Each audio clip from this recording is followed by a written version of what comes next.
एक बुढ़िया की कहानी। बाजार की लगातार कीमतों को बढ़ते हुए देखकर श्रीमती ने सोचा कि आज क्या लिया जाए, क्योंकि बाजार की कीमत बहुत बढ़ रही है।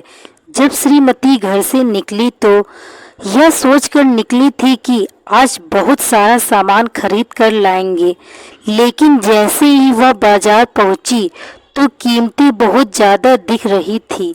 श्रीमती ने सोचा कि चलो आज थोड़ा ही सामान ले लिया जाए, हो सकता है कि अगले महीने कीमत है कुछ कम हो जाएगी तो हम कुछ ज़्यादा ले पाएंगे। कुछ सामान खरीद कर श्रीमती चली गई थी कि अचानक उसकी नज़र एक सड़क पर बैठी हुई बुढ़िया पर गई। बुढ़िया के पास कुछ सामान रखा था जिसे वह बेच रही थी। उसकी उम्र को देखकर ऐसा लग रहा था कि उसकी उम्र बहुत ज़्यादा थी। उसके सामान में कुछ मिट्टियों की मूर्तियां बनी हुई रखी थी जिन्हें वह बेच रही थी। श्रीमती उनके पास गई और पूछने लगी कि आप क्या बेच रही हैं। तभी बुढ़िया ने उन्हें मिट्टी की मूर्तियां दिखाईं और उनके दामों को बताया। श्रीमती ने दाम सुने तो वह सोचने लगी कि बाजार की कीमत बहुत ज़्यादा बढ़ गई है, लेकिन इनकी कीमत इतनी कम क्यों है। बुढ़िया ने बताया कि यह सारा सामान वह अपने घर पर ही बनाती है और रंगों से सजाती है।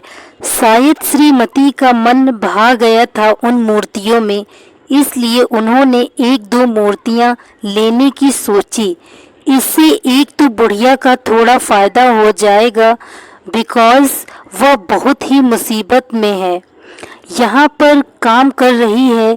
दूसरा फायदा यह था कि बुढ़िया ने उन्हें अपने हाथों से बनाया था तो उनकी कीमत तो कुछ नहीं थी, लेकिन बनाने वाले की कीमत बहुत ज़्यादा थी।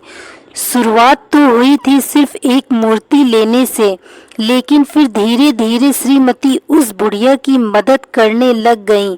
बुढ़िया के घर में सिर्फ बुढ़िया ही अकेली थी और कोई भी नहीं था। ऐसा सोचकर श्रीमती ने उसकी मदद की थी। अगर हम भी थोड़ा थोड़ा यह सोचे कि हमें हमेशा थोड़ी थोड़ी मदद कर देनी चाहिए तो कितना अच्छा होता है। जीवन में किसी की मदद करने से कुछ नहीं होता, लेकिन जिसकी मदद होती है उसे बहुत अच्छा लगता है, क्योंकि हो सकता है कि आपको भी कभी न कभी मदद की ज़रूरत पड़ जाए। हम सभी यह बात जानते हैं कि अगर हम किसी की मदद करते हैं तो यह बहुत अच्छा होता है, लेकिन कोई भी आगे नहीं आता है। यही कारण है कि बहुत से लोगों को मदद नहीं मिल पाती है, जिन्हें ज़रूरत तो है लेकिन कोई कुछ नहीं सोचता। इसलिए सभी की मदद करते हुए आगे जाना चाहिए।